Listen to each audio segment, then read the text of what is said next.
Muito bem, estamos de volta com o nosso Gazeta Entrevista desta noite. O Gazeta Entrevista é também um oferecimento muito especial do supermercado Pague Pouco.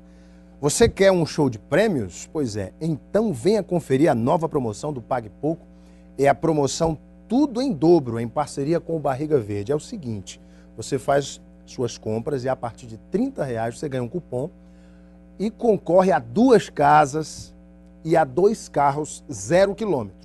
É isso mesmo, são 2 casas e 2 carros. Uma casa vai ser sorteada agora no meio do ano e a outra em janeiro do ano que vem, com o carro 0 km na garagem. Casa boa, minha gente, com 2 quartos, mais uma suíte, ampla área, coisa fina. Agora, tem que fazer suas compras no Pague Pouco e no Barriga Verde e torcer, confiar na sua sorte. Promoção Tudo em Dobro é no Pague Pouco e no Barriga Verde. E olha, a promoção Feira Grátis do Pague Pouco continua. Então vá lá, faça a sua feira e quem sabe você não sai com a sua feira grátis, sem pagar um centavo ali no Bate-Ganhe. Somente no Pague Pouco, tá legal? É isso aí, minha gente. Eu estou batendo um papo com o senador da República, Aécio Neves, do PSDB. Estamos aqui tomando água mineral Verágua, que também é um oferecimento do programa. Água mineral é Verágua, aqui no Gazeta Entrevista. E deixa eu colocar para você de casa, que talvez tenha pego o programa agora, nesse intervalo. No bloco anterior, senador, nós falávamos desse choque de gestão, das ações que o senhor fez no governo de Minas, implementando práticas da gestão privada na sua gestão como governador, o que deu muito certo. E o senhor criticava também o governo federal por não optar por esse mesmo sistema. Ora, não seria tão difícil, não seria mais difícil, na verdade, promover esse tipo de mudança na máquina pública do país, uma vez que o próprio sistema político, essa história de governo de coalizão, de governabilidade, do loteamento dos ministérios, do empreguismo, enfim, tudo isso não acaba prejudicando esse projeto que o senhor pensa ser o melhor para o Brasil? Na verdade, Alan, eu acho absolutamente possível você fazer o equilíbrio entre a sustentação política necessária no sistema pluripartidário como o nosso e eficiência técnica. O que aconteceu ao longo dos últimos anos, não apenas nesse ano e poucos meses do governo da presidente Dilma, mas desde o governo do presidente Lula, foi a máquina foi se viciando. Foram constituídos feudos partidários, entregues a determinados grupos políticos e sem qualquer cobrança de resultados.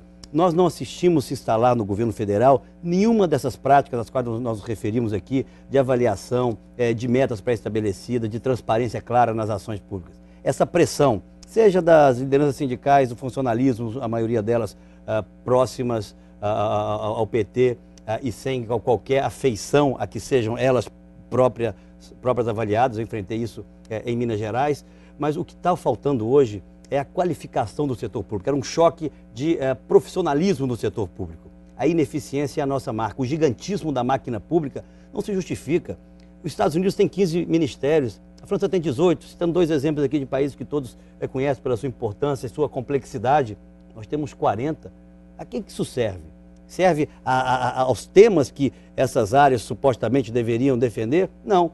Serve ao loteamento, ao aparelhamento e aquilo que nós horrorizados assistimos ao longo do ano passado, 7 ministros de Estado caindo por denúncia de irregularidades nos seus ministérios.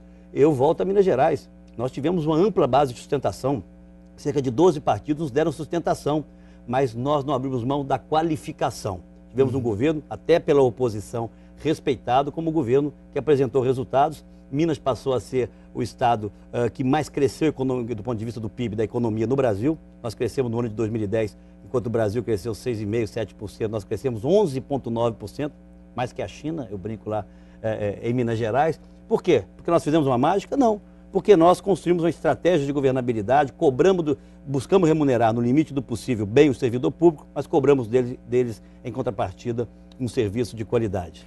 Senador, na terça-feira nós conversamos aqui com o ex-senador, ex-governador, ex-prefeito de São Paulo e agora pré-candidato a prefeito de São Paulo, José Serra, e eu questionei, governador, o senhor acaba de anunciar a sua pré-candidatura à prefeitura de São Paulo, isso é um aceno de que o senhor desistiu da sua pré-candidatura à presidência da República em 2014 e ainda fui além, o senhor vai apoiar Aécio Neves?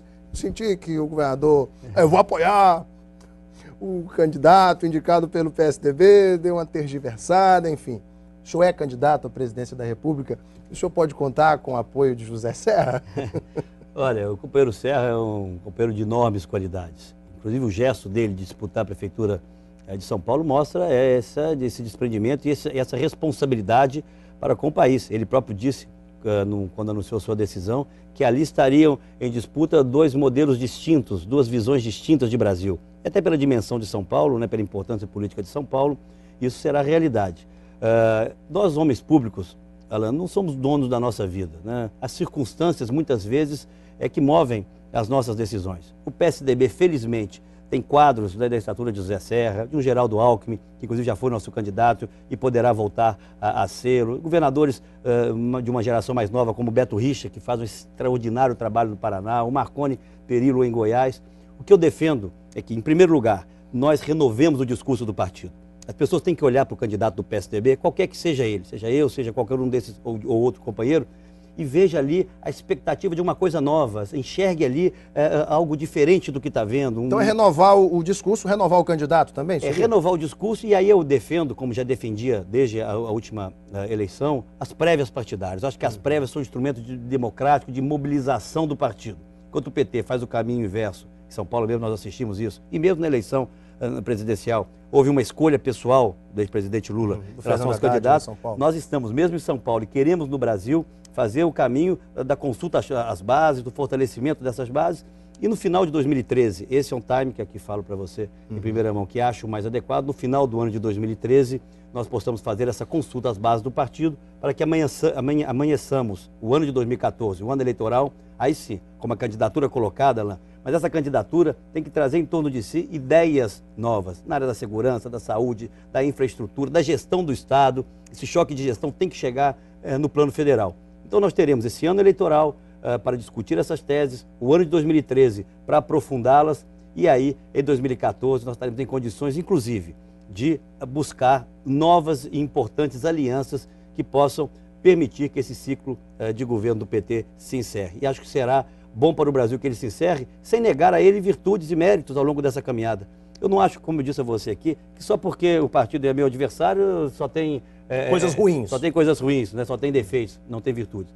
Na verdade, Alan, se você me permite, eu acho que os historiadores do futuro, os cientistas políticos, fora dessas paixões, né, eleitorais imediatas, quando analisarem o último período de desenvolvimento do Brasil, eles vão encontrar desde o governo Itamar Franco, com a concepção do Plano Real, passando pelo governo do Fernando Henrique, com a sua implementação, portanto, com a estabilidade da economia, passando pela sua modernização, com as privatizações, com o PROER, com a lei de responsabilidade fiscal, que você sabe, um marco na administração pública brasileira, com o início dos programas sociais, passando pelo governo do presidente Lula, com a manutenção da política macroeconômica, de câmbio flutuante, de metas de inflação, de superávit primário, vendo o governo Lula o adensamento dos programas sociais que se ampliam, né? Aqui no Acre mesmo você tem 30% talvez das famílias de alguma forma vinculadas ou dependentes desses programas, que são hoje já parte da paisagem econômica e social do Brasil, e veio o governo da presidente Dilma. Não houve ruptura, eu quero dizer, não houve nesse período nenhuma ruptura, houve uma certa continuidade.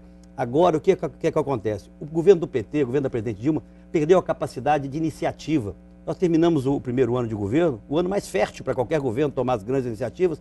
Não houve uma proposta de reforma estruturante, de reforma constitucional, no campo tributário, campo previdenciário, reforma política, a própria reforma do Estado, a reforma política, você cita muito bem. Não houve. O governo, até porque eu acho que hoje é refém de uma armadilha que ele montou, dessa coalizão muito ampla, mas sem um objetivo claro, perdeu a capacidade de fazer as reformas, essas sim, que permitiria o Brasil crescer numa velocidade muito maior. Então eu acho que o candidato do PSDB, qualquer que seja ele, tem que se apresentar como alguém que reconhece esses avanços, mas que compreende que o governo do PT perdeu oportunidades enormes e perdeu a capacidade de propor as reformas que o PSDB no governo certamente não apenas proporá, mas fará.